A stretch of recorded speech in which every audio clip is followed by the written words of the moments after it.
Have you ever woken up the morning after Halloween, drained after a sugar high, and just ready to go to school the next day? Well, on October 28th, 2019, Phoenix Union High School District student body created a petition for school to be canceled on November 1st. The petition has racked up about 15,000 signatures. Even though Halloween is not considered a federal holiday, and we've gone to school the next day, should this petition even be happening today? I'm your host, Raquel, and I'm joined by my guests Sarahi. Hi. Maria. Hi. And Danishel. Hello. This is Spotcast.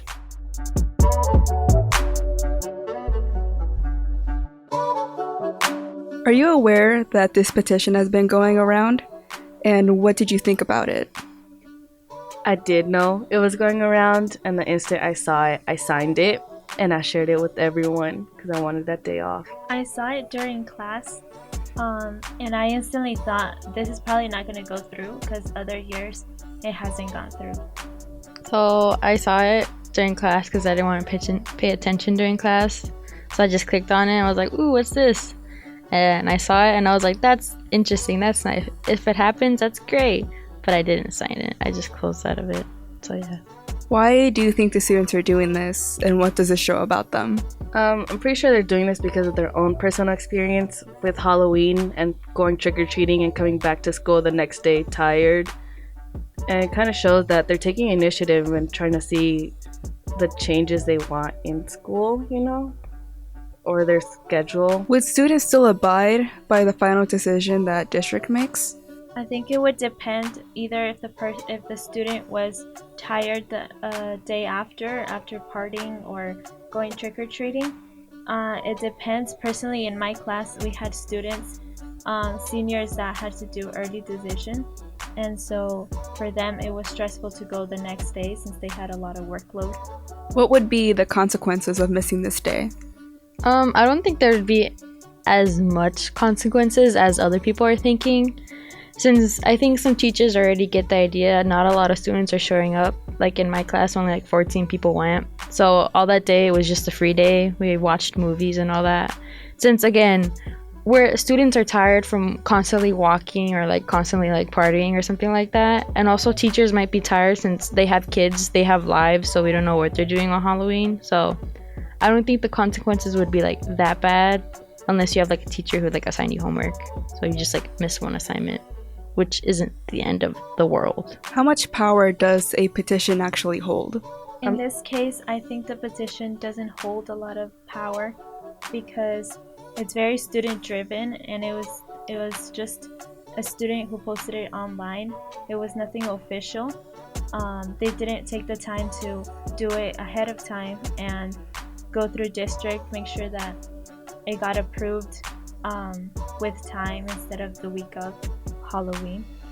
I'm not sure what makes a petition applicable or official, but I'm pretty sure a petition that's gotten like 15,000 signatures, and especially students from the Phoenix district, should have some sort of influence on at least the district's decision. And the person who made it, they got a call from district the day of November 1st, which was kind of useless and obviously showed that they weren't going to change it. Maybe with more time it would be possible. Why hasn't this been done before? It probably has been done. We just weren't aware of it until this time.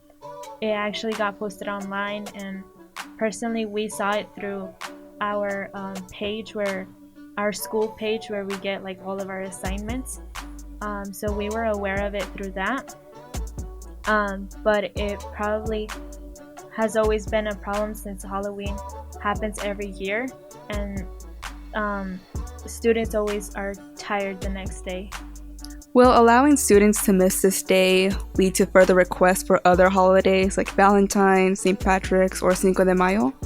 Well, I think since students are actually collaborating with one another and taking like initiative, I think it'd be possible if other students would get like other like non-federal like approved like holidays like off the day of or the next day, since again like it all like ties in with like kind of like religion kind of way, since Halloween is like religion based.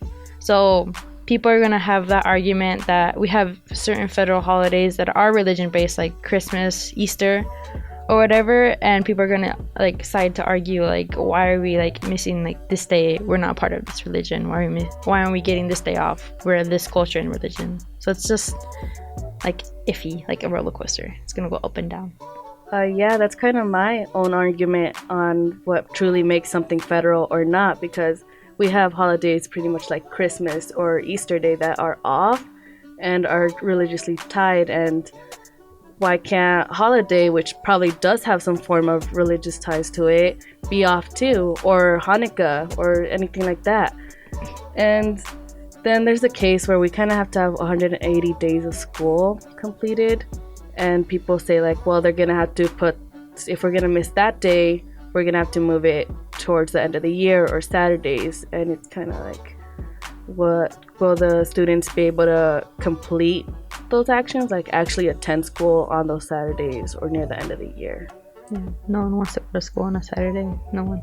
November 1st should be off legally, because come on, no one even goes to school the next day. Well, some of y'all did, I did, but I wanted to miss it, okay? I wanted to miss it too, don't worry. It's also like, again, with that culture thing, it's Dia de los Muertos. Like, some of us like Hispanics have like, we celebrate that, because I know I'd celebrated it, and I had to like do like a celebration for it at my house, and my parents were like, all right, I think you're gonna have to like miss school for it, since it's like important for us and our like culture and religion. So it's also like everything ties in with religion. I feel like once we get to the religion part, we are gonna start walking on eggshells, but the impact that missing November 1st could have is actually something beneficial to us as students, and maybe even the teachers. And that will do it for this episode of Spotcast. I'd like to thank my guests again, Sarahi, Maria, and Danishel. For Spot 127, I'm Raquel Caballero.